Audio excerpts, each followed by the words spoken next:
байланысты біз Абайдың бір қыры ол кісінің Абай естен ақын деген тақырыбына шолу жасағымыз келеді. Егер де біз Абайды кім дейтін болсақ, мінекей мына жерде барлығы көрініп тұр, иә? Айтып жіберші, Жансая. Парасатты, ақылгөй, адал, әділ, әрі жүйрік бойлы, өткір тілді, көпшіл, шыншыл, ақын жаны, қалжыңқой, алғыр, сезімтал, табағыш, ашық мінезді, қабілетті, оңшаңды, қайсар, дарынды, турашыл. Турашыл өнерлі адам екен. Енді осы жерде өнерлі деген сөздерді оқылайық. Өнердің өзінің бірнеше түрі бар, иә? Мінекей, өнер бізде өлең жазу, өлең оқу, әдебиет дегеннің өзі ол өнер. Енді осы Абайдың естен ақын екенін, оның Абайдың кім екенін, тағы да қандай қырлары бар екенін бізге толықтырып Розана айтып жіберсін. Абай Құнанбайұлы қазақтың ұлы ақыны, философ, қазақ жазба әдебиетінің және әдеби тілінің негізін қалаушы, аудармашы әрі сазгер. Ол 1845 жылы бұрынғы Семейдің өзі Шыңғыстаудың баурайында дүниеге келген. Ол жастайынан зерек болып, білімге құмар болып өскен. Жақсы. Отыралық. Так, келесі. Жадыра. Сіз ұлылар мекені осы Абай еліне тоқталған тұр, иә? Бұл Абай Шыңғыстаудың етегінде туды дедік, иә? Ендеше бұл жерде дүниеге келген ұлы Абай, Мұхтар, Шәкәрім. Бұл Абай туған жерде, Сырт Қасқабақ деген жерде маңайында үлкен Шыңғыс тауы бар. Сол таудың етегінде дүниеге келген екен. Сонда Шыңғыс деген бұл таудың аты. Тоғызды Шыңғыс Абайды, тоғызды Шыңғыс Шәкәрімдей сұңқарды, ең соңында Толғатты, Мұхтардай Гималайында дейді. Мінекей осындай үш алыпты дүниеге келтірген Шыңғыс өмірі, Абай өмірі жайлы бізге қысқаша Жансая айтады. Құнанбайдың туған жері. Осы жердегі Құнанбайдың үлкен ауылында екі жағының Қасқабақ бұлағы болған кезде 1845 жылы 10 тамызда Абай Құнанбайұлы осы жерге өмірге келеді. Бұл жердің Қасқабақ деп аталу себебі осы жерде жотаның екі жағында екі жаға қасқая тұрғандықтан бұл жер Қасқабақ деп аталады. Абай есімімен осы Жетеғай облысының тығыз байланысты киелі жерлердің бірі. Бұл жерде Абайдың балалық шағы өтеді. Өзінің ғана емес, немересі Шәкәрімнің анасы Ұлжан мен әжесі Зерегің де зиратары осы жерде. Бұл Абайдың соңғы жылдар кезінде көптеген қиыншылықтар көрінеді. Надандық кезіндегі күресті көре тұра, соны барлық өз көзбен. Жақсы. Барлық өлең жолдармен және қара сөздермен кейінгі ұрпаққа бұндай қателіктерді қайталамасын, оқу білімге ұштар болсын деп қалдырған екен. Жақсы. Абайдың Жетімайдағы мемориал үйі.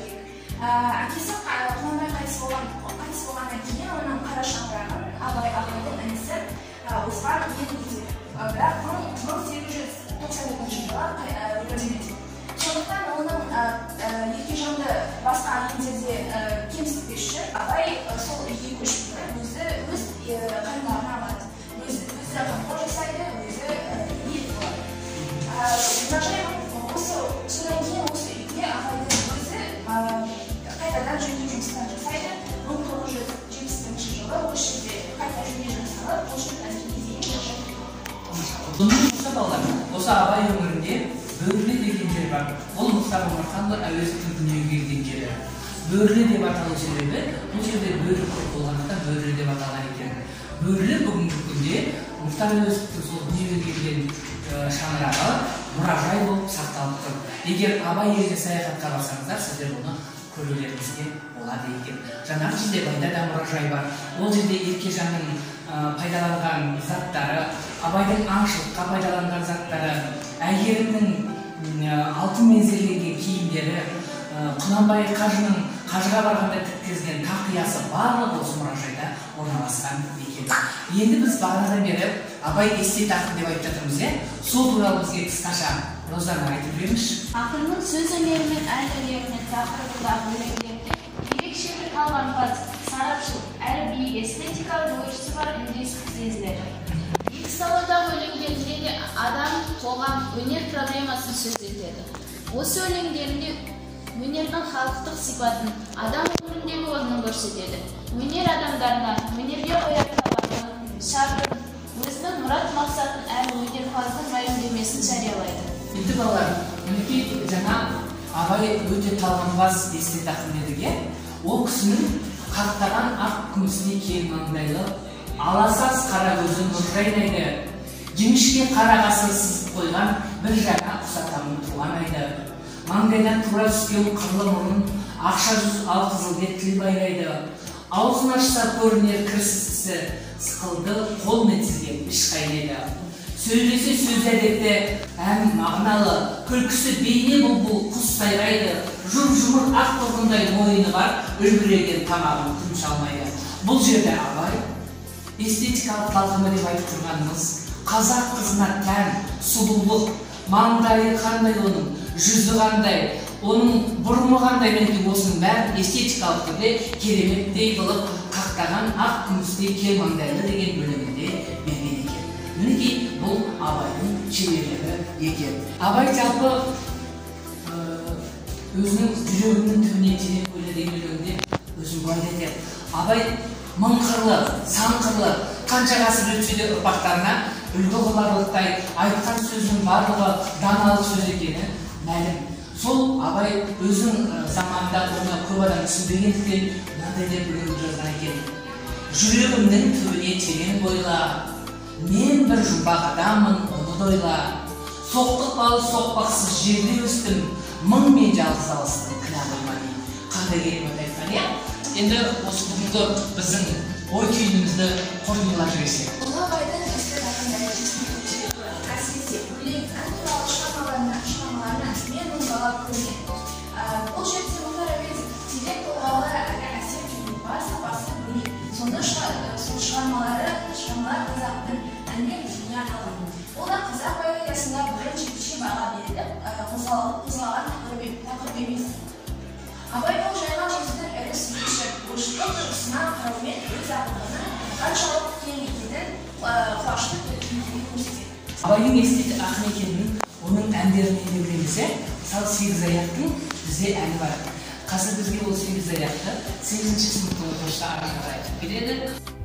Абай Құнанбайұлы, Сегізаяқ, алыстан сермеп, жүректен тербеп, шымырлап бойға жайылған, қиуадан шауып, қисынын тауып, тағыны жетіп қайырған. Толғауы 90 қызыл тіл, сөйлемін десең өзің біл, өткірдің жүзі, кестенің бізі, өрнегін сендей сала алмас. Білгенге маржан, білмеске арзан, надандар бәхра ала алмас. Қиналма бекер тілмен жақ, көңілсіз құлақ, ойға олақ. Басында мый жоқ, өзінде ой жоқ, күлкішіл кердең наданның, көп айтса көнді, жұрт айтса болды, әдеті надан адамның. Бойда қайрат ойды көз, болмаған соң айтпа сөз. Қайнайды қаның, ашиды жаның, мінездерін көргенде. Жүгерлен, сілкін, қайраттан беркін деп насихат бергенде. Ұятсыз, арсыз салтынан, қалғып кетер артынан, аулаққа шықпай, сыбырлап бұқпай. Мейірленбес еш сөзге, пайдасыз тақыл, байлаусыз ақыл, атадан бала ой өзге. Санасыз, ойсыз жар емес, өз ойындар емес. Тасыса өсек, ысқыртса кесек. Құмардан әптен шыққаны, күпілдек мақтан, табытын қаққан. Аңдығаны, баққаны, ынсап ят терең ой, ойлаған жан жоқ жауып қой.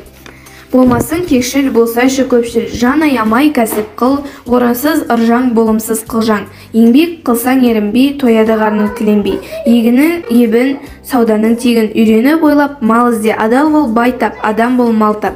Қуансаң қуан сол кезде. Біріңді қазақ, бірің дос, көрмесең істің бәрі бос. Одан кейін бұл кісінің жаңағы көзімнің қарасы, әнді шешеммен шешей деген, жерсіз күнде жарғай, тағы басқа көптеген өлеңдері, поэмалары бар. Оны кейін біз тағы талдап, ары сіздермен толықтырамыз. Бүгін қатысып, өз ойларыңды бөліскендеріңе үлкен рахмет. Абай аталарыңды оқудан жалықпаңдар, оқи беріңдер. Оқыған сайын сіздер өздеріңізге керемет жаңадан ой түйіндеп, Абай аталарың сияқты болмасаң да ұқсатпақ бір ғалымды көрсеңіз дегендей керемет ғұлама ақын болатындарына мен сенімдімін. Рахмет, сау болыңдар.